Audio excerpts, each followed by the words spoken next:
Data ये बताता है कि अगर सरकारी विद्यालय अच्छा हो तो लोग पब्लिक स्कूल में भेजना चाहते हैं, प्राइवेट स्कूल में नहीं जाना चाहते हैं। तो हम लोग की सोच ये है कि जो बिहार में संसाधन है उसको इस्तेमाल करके प्राथमिक विद्यालय को सुधारने के लिए हर साल हर प्रखंड में कम से कम एक नेतरहाट का स्तर का विद्यालय बनाया जाए।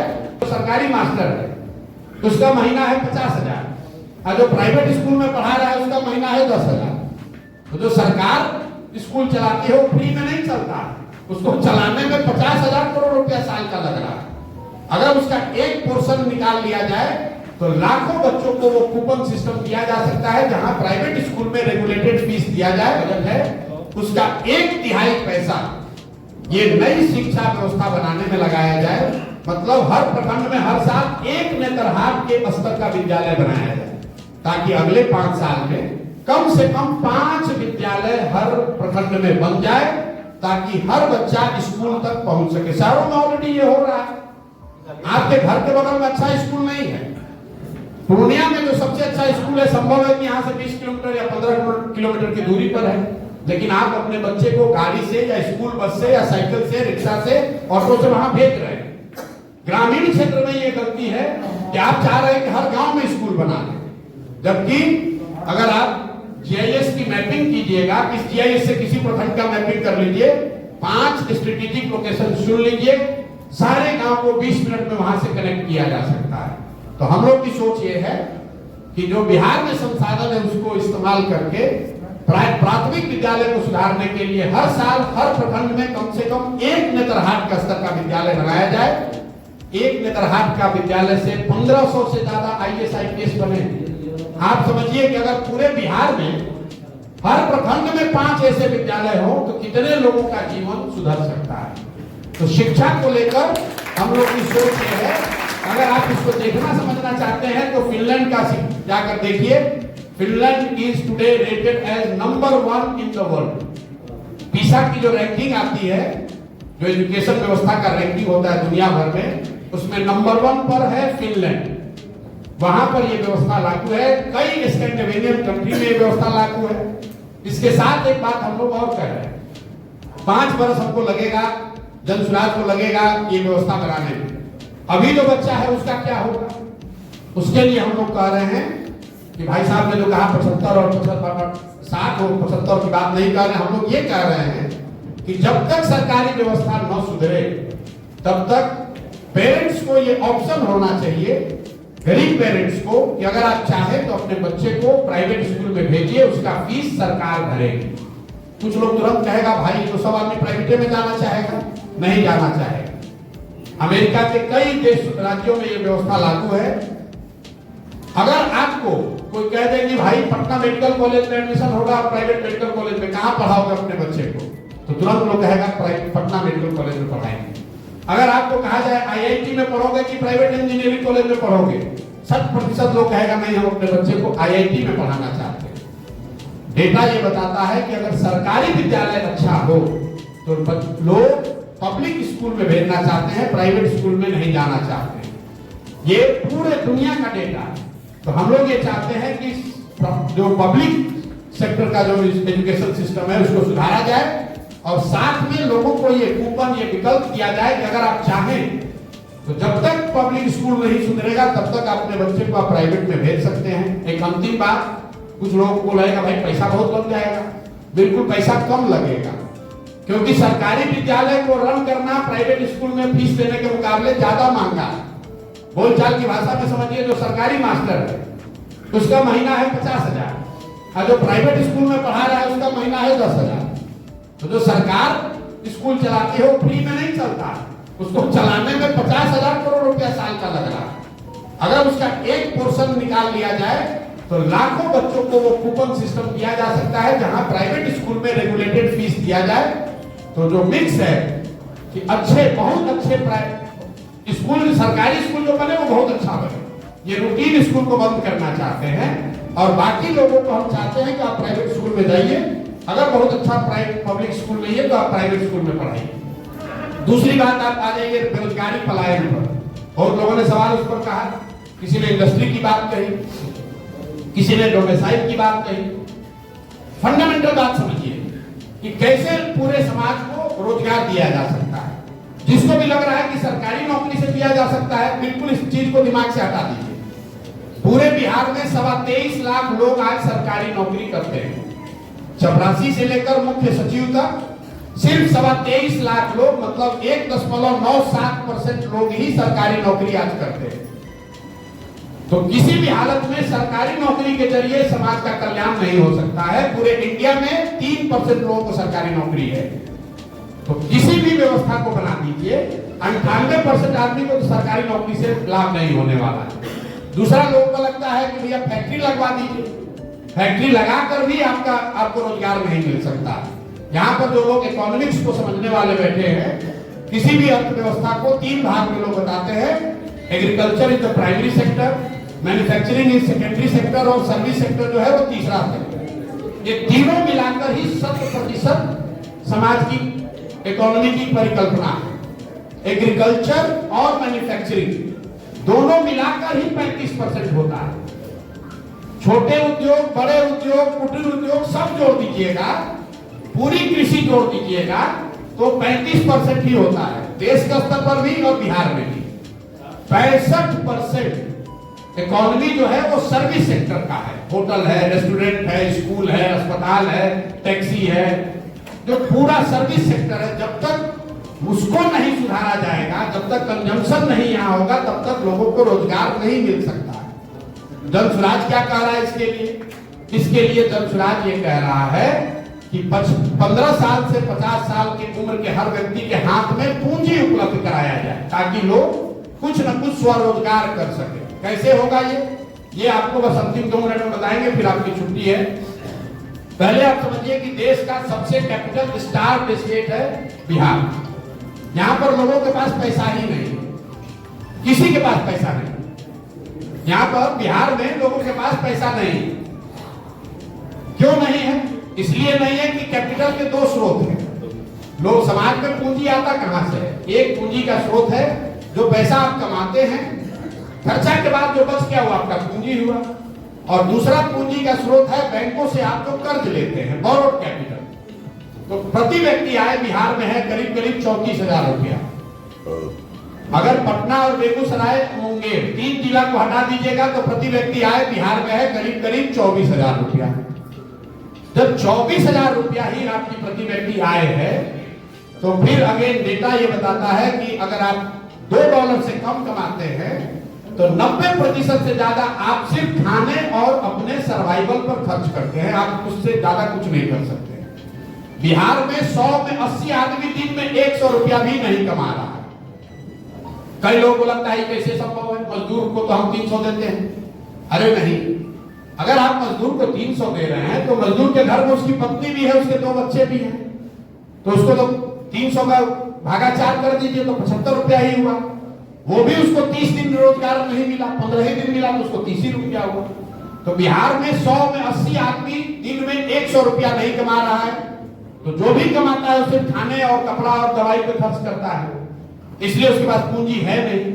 दूसरा पूंजी का स्रोत है जो बोरोड कैपिटल, जिनके 20% के पास भी समाज में पैसा है, वो कुछ क्यों बड़ा नहीं कर पा रहे?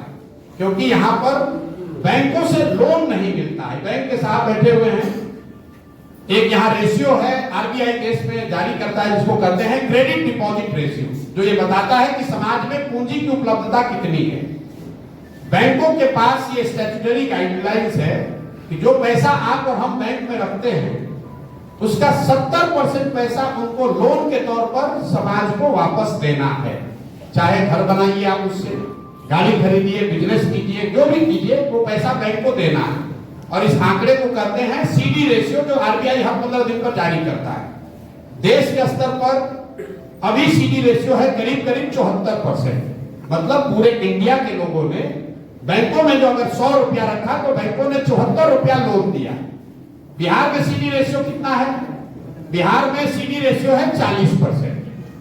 अगर 100 रुपया हम लोगों ने बैंक में जमा किया तो बैंकों ने सिर्फ 40 रुपया ही वापस लोन के तौर पर दिया। इसका नतीजा क्या होता है? पिछले वित्तीय वर्ष में बिहार की गरीब जनता ने बैंकों में पैसा जमा किया 4,21,000 करोड़ रुपया। 4,21,000 करोड़ रुपया आपने हमने मिलकर जमा किया। अगर CD रेशियो 70 भी रहता तो 2,80,000 करोड़ रुपया बिहार में इन्वेस्ट होता, घर बनाने के लिए, गाड़ी खरीदने के लिए, बिजनेस व्यापार करने के लिए। लेकिन चूंकि CD रेशियो 40% है तो पैसा मिला 1,61,000 करोड़ रुपया। बाकी पैसा कहां गया बैंक से? बाकी पैसा बैंकों ने उन राज्यों में ट्रांसफर किया जहां पर इन्वेस्टमेंट हो रहा है, जहां फैक्ट्री लग रही है, जहां रोजगार क्रिएट हो रहा है। गुजरात में, कर्नाटक में, आंध्र प्रदेश में, तेलंगाना, तमिलनाडु और केरल में हर राज्य में CD रेशियो है 90 से ज्यादा। मतलब अगर आंध्र प्रदेश में लोगों ने 100 रुपया जमा किया तो वहां पर CD रेशियो 104 रुपया बैंकों ने लोन दिया। वो पैसा आंध्र में कहां से आया? वो पैसा यहाँ बिहार के बैंक ने ट्रांसफर किया है। और आप कहिए भाई तो कौन नया बात आप कहने लगे तो बिहार में चर्चे नहीं होता है। तो ऐसा नहीं है कि बैंकों की मनमानी है। देश के स्तर पर आपको जानना चाहिए, प्रधानमंत्री के चेयरमैनशिप में कमेटी है जो इस चीज को देखती है कि CD रेशियो 70 के नीचे न आए। राज्य के स्तर पर मुख्यमंत्री के चेयरमैनशिप में यह कमेटी है कि ये बैंकों के साथ मिलकर काम किया जाए कि 70% पैसा समाज में मिले। लेकिन जैसे यहाँ का टीचर और दरोगा, CO, BDO मुख्यमंत्री का बात नहीं सुन रहा है, वैसे बैंकर भी बात नहीं सुन रहे हैं। अगर बिहार में CD रेशियो को 70 कर दिया जाए बैंकर्स के साथ मिलकर, तो हर साल बिहार में 2.25 लाख से 2.5 लाख करोड़ रुपया एक्स्ट्रा इन्वेस्ट होने लगेगा। अगर आप अंदाजा लगाइए 2.5 लाख करोड़ रुपया एक्स्ट्रा यहाँ इन्वेस्ट हो तो कितने ज्यादा लोग घर बनाएंगे, कितनी ज्यादा गाड़ियां ज्यादा बिकेंगी। अगर आपको ये समझ में अभी भी नहीं आ रहा कि यहाँ कितने लोग बैठे, आप सब गाड़ी से आए होंगे, गाड़ी और मोटरसाइकिल से आए होंगे।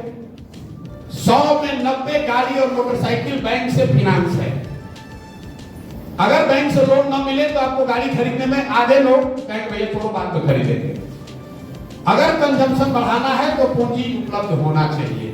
तो जन स्वराज की ये सोच है कि 15 साल से 50 साल के हर उस व्यक्ति को जो कुछ न कुछ रोजी रोजगार करना चाहता है उसको लोन उपलब्ध कराया जाए, उसको बैंकों के साथ मिलकर पूंजी उपलब्ध कराई जाए ताकि घर घर रोजी रोजगार हो सके। इसके दो और पहलू हैं। हम लोग चूंकि बिहार की स्थिति इतनी खराब है तो हम लोग ये कह रहे हैं कि वो लोन 10% पर, 12% पर नहीं 4% पर उपलब्ध कराया जाए। ये क्यों कह रहे हैं? इंटरेस्ट सबवेंशन स्कीम से अगर बजट से 6,000 करोड़ रुपया हम लोग खर्च करें, 3 लाख करोड़ के बजट से 6,000 करोड़ रुपया अगर साल का खर्च हो तो 1 लाख करोड़ रुपया अलग से समाज को मिल जाएगा। तो टोटल 2 लाख करोड़ रुपया लोन दिलाने के लिए सरकारी खर्च आएगा सिर्फ 12,000 करोड़, लोन देंगे 8,000 करोड़ और 2 लाख करोड़ रुपया का इन्वेस्टमेंट, उससे पूंजी, व्यापार, रोजगार बढ़ेगा। तो दूसरा पहला ये है कि लोन उपलब्ध हो, दूसरा ये है कि वो लोन 4% पर सस्ते दर पर उपलब्ध हो, और तीसरा रोजी रोजगार के लिए हम लोग कह रहे हैं कि मनरेगा को सीधा कृषि से जोड़िए। किसी ने कहा कि केंद्र से जो पैसा आ रहा हम लोग उसका इस्तेमाल नहीं कर पा रहे, ठीक बात है। पिछले साल मनरेगा में बिहार का यूटिलाइजेशन है 39%, मतलब 100 रुपया जो केंद्र से हम लोग ला सकते थे तो 61 रुपया तो लेकर ही नहीं आए, जो लेकर आए उसमें 40% चोरी कर लिया। अगर और वो क्यों नहीं लेकर आ पाए, आप इसको जानने की जरूरत है। इसलिए नहीं लेकर आ पाए कि केंद्र सरकार पैसा तब देती है जब मैचिंग आप भी 20% दे पाए। आपको प्रपोजल देना पड़ता है कि उस पैसे का आप क्या करेंगे, बांध बनाएंगे कि खेती करेंगे कि घर बनाएंगे। यहाँ का अफसर और सरकार इतना निकम्मा है कि उसको फुर्सत ही नहीं है, जो पैसा आया आया, नहीं आया तो नहीं आया। हम लोग ये कह रहे हैं कि मनरेगा को कृषि से जोड़िए, क्योंकि यहाँ पर जो कृषक हैं जिनके पास जमीन है, ज्यादातर लोग को अनुभव है कि बिहार में चाहे जितनी गरीबी है उसको मजदूर नहीं मिल रहा है। हम लोग ये कह रहे हैं कि मनरेगा के मजदूर को अगर कृषकों को दे दिया जाए जिसके पास जमीन है, इस शर्त के साथ कि अगर आप धान गेहूं की खेती छोड़कर नकदी फसलों की खेती करने लगे तो आपको मजदूर मुफ्त मिलेगा। इसका फायदा क्या होगा? फायदा ये होगा कि हम लोग मनरेगा का पैसा जो दिल्ली सरेंडर कर रहे हैं वो पैसा बिहार में आने लगेगा। दूसरा, जिस किसान को भी आप मजदूर दीजिएगा वो मजदूर से काम कराएगा, चोरी नहीं होगी। तीसरा, agriculture productivity will go up. अगर आप अभी धान उगा रहे हैं 1 एकड़ में, उसी 1 एकड़ में अगर आप लहसुन उगाने लगिएगा तो आपकी आमदनी बहुत ज्यादा बढ़ सकती है, क्योंकि बिहार में जो जमीन है उसको कोई बढ़ा नहीं सकता, उसी जमीन से प्रोडक्टिविटी को बढ़ाया जा सकता है। तो जो 3 बातें हम लोग कह रहे हैं जिससे बेरोजगारी और पलायन को रोका जा सकता है, वो है पूंजी की उपलब्धता, दूसरा है पूंजी का जो कॉस्ट है उसको टेम्पररी कम से कम 5 साल 10 साल उसको सब्सिडाइज करना, मतलब 4% 5% पर लोगों को दिलाना, और तीसरा मनरेगा को कृषि से जोड़कर एग्रीकल्चर प्रोडक्टिविटी को सुधारना। तो ये 2 बात आप में से कोई कह सकता है कि भैया आप भी इतना बड़ा ज्ञानी है, सीडी रेशियो को पहले काहे नहीं चर्चा हुआ है। तो मैं आपको दावा कर रहा हूं, कुछ लोग यहाँ बड़े होशियार भी बैठे हुए हैं, कुछ पत्रकार भी बैठे हुए, अगली बार जब आपको यहाँ का फाइनेंस मिनिस्टर मिले तो उससे पूछिए कि प्रशांत किशोर कह रहा है कि 26 लाख करोड़ रुपया बैंक वाला सब ट्रांसफर कर दिया, आपको इस पर क्या करना है? तो कहेगा ये क्या होता है, सीडी रेशियो क्या होता है भैया? अगर फाइनेंस मिनिस्टर बता दे तो हमको बताइएगा कि क्या होता है।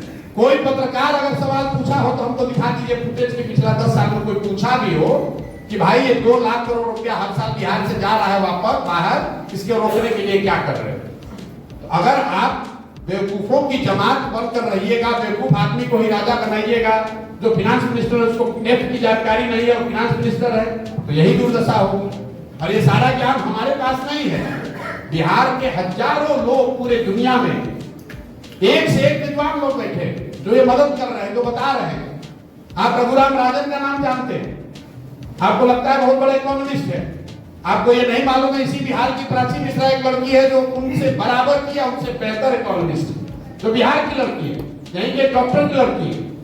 बहुत सारे लोग, आपने इनके सिंह का नाम लिया, 50 लोग दुनिया में ऐसे हैं बहुत बड़े बड़े जगह पर जो बिहार के हैं, कुछ करना चाहते हैं, लेकिन यहाँ सरकारों ने ऐसी व्यवस्था ही बंद कर रखी है, कोई आकर कुछ कर ही नहीं सकता है। हम यहाँ 3 साल पहले आने से पहले जाते थे हार्वर्ड में, मैं स्पीच देने जाता हूँ, पढ़ाने जाता था पहले। वहां पर मुझे जानकर आश्चर्य हुआ, अमेरिका में सबसे अच्छा मेडिकल कॉलेज हार्वर्ड का माना जाता है, उसमें बायोटेक्नोलॉजी जो डिपार्टमेंट है वो दुनिया में नंबर 1 है। वहां पर 28 बच्चे रिसर्च स्कॉलर सब बिहार के, 28 लोग बिहार के बच्चे हैं वहां। आप समझ रहे हैं कि बिहार वो बच्चे हमसे कोविड से पहले जब मैं लास्ट गया था मिलने आए कि सर हम लोग चाहते हैं कि बिहार में, आप जानते हैं नीतीश कुमार को हम लोग कुछ करना चाहते हैं, बायोटेक्नोलॉजी में कुछ करना चाहते हैं। 6 महीने से हम लोग लिख रहे हैं, सरकार से कोई जवाब नहीं दे रहा है। अरे भैया बायोटेक्नोलॉजी के बारे में लिखिएगा, यहाँ मंत्री बैठा हो जो सोचता है कौन डॉक्टर का प्रैक्टिस जाता है कुछ रुपया ले, उसको बायोटेक्नोलॉजी का फुर्सत कहाँ है? जो स्वास्थ्य मंत्री बनता है वो सबसे पहले लिखता है, पहले पता है, हम जानते हम रहे सिस्टम, हम आपको बता रहे हैं, कहता है कौन कौन डॉक्टर के ज्यादा प्रैक्टिस है पहले पता कराओ, और उसका ट्रांसफर इतना दूर करो कि आके 5 लाख रुपया दे। वो बायोटेक्नोलॉजी कैसे सुधारेगा भाई? उसको क्या मतलब है जीनोम्स क्या होता है? हम लोग के मुख्यमंत्री कह रहे हैं कि मोबाइल का इस्तेमाल इतना हो रहा है कि अब दुनिया खत्म होने वाली है और आप कह रहे हैं कि रोजगार नहीं होगा। पूरा दुनिया में लोग कह रहे हैं आर्टिफिशियल इंटेलिजेंस की बात हो रही है, और हम लोग का मुख्यमंत्री कह रहा है कि मोबाइल का इस्तेमाल करने से दुनिया खत्म होने वाली है। अब फिर आप सोचिएगा कि बिहार का विकास नहीं हो रहा है। तो मेरे भाई, बिहार का विकास तब होगा जब आप और हम जगे। हम लोग गांव में जाते हैं, सबसे पहले जो कहता है बड़ा भ्रष्टाचार है, सुनते सुनते कान पक गया, कहता भैया मुखिया इतना चोरी कर रहा है। हम सीधा मुंह पर कहते हैं, जाके देख लीजिए मोबाइल पर कि 500 रुपया लेकर वोट तुम दोगे, मुर्गा भात खाकर तुम वोट दोगे, 2 पाउच पर वोट का सौदा तुम करोगे, तो तुम्हारा मुखिया विधायक चोर नहीं होगा तो हरिश्चंद्र होगा। अरे तो आप 500 रुपया लेकर हर आदमी बिहार में सोच रहा है कि हम लूट के घर भर ले, अब बाकी सब ईमानदार हो जाए। भगत सिंह सबके घर में पैदा हो, हमारा घर में ही होना चाहिए, हमारा लड़का ठीक रहे, बाकी सबके घर में भगत सिंह हो जाए। ये कभी संभव है? अगर सुधार करना है तो भैया आपको खुद सुधरना पड़ेगा। और ये कहने से कि बिहार में बड़ा अंधकार है, ठीक बात है, अंधकार है, लेकिन अंधकार है ये कहने से तो अंधकार दूर नहीं होगा। किसी को एक माचिस जलानी पड़ेगी, किसी को प्रयास करना पड़ेगा। आप ये लिख के ले लीजिए। कई लोग यहाँ बैठे हुए, एक अंतिम बात आपके लिए कहूंगा, जो यहाँ के बिहार के नजरिए से पैसे वाले लोग हैं, आपको लग रहा है कि हमारा जीवन तो ठीक चल रहा है, हमारा लड़का तो IIT में है, हमारा लड़का बंगलोर में, हमारा लड़का मेडिकल पढ़ रहा है। आपका दुर्दशा गरीब आदमी से भी ज्यादा है। गरीब का जो बच्चा है वो तो गया है बाहर मजदूरी करने, जब उस जवानी उसकी खत्म हो जाएगी, शरीर का ताकत खत्म होगा, वापस आएगा अपने गांव में रहेगा। जो अच्छे भले घर के लड़के एक बार पढ़कर बाहर चले गए तो लिख के ले लीजिए, अब आपका लड़का बच्चा आप यहाँ वापस लौट कर आने वाला नहीं, आने वाला नहीं आपका बच्चा। हमारे बाबूजी ने बहुत घर बनाए, हमारे बाबूजी डॉक्टर थे, बहुत घर बनवाए हैं बड़ा बड़ा, वहां दिया बत्ती जलाने वाला भी कोई नहीं। आप जिनके घर में बैठे हुए देख लीजिए, जिनको कोई पैसे की कमी नहीं है, जिनके यहाँ भी कोई मैनेजर लोग ही चला रहे हैं, कोई यहाँ लौटने वाला नहीं।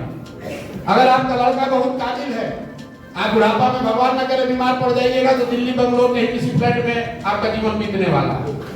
इसलिए अगर आप पैसा कमा रहे हैं, कुछ अच्छा कर रहे हैं, तो आपकी ज्यादा जिम्मेवारी है कि समाज को सुधारने के लिए कुछ कीजिए, नहीं तो जो आज बना रहे हैं ये आपके बच्चों के हाथ नहीं लगने वाला है।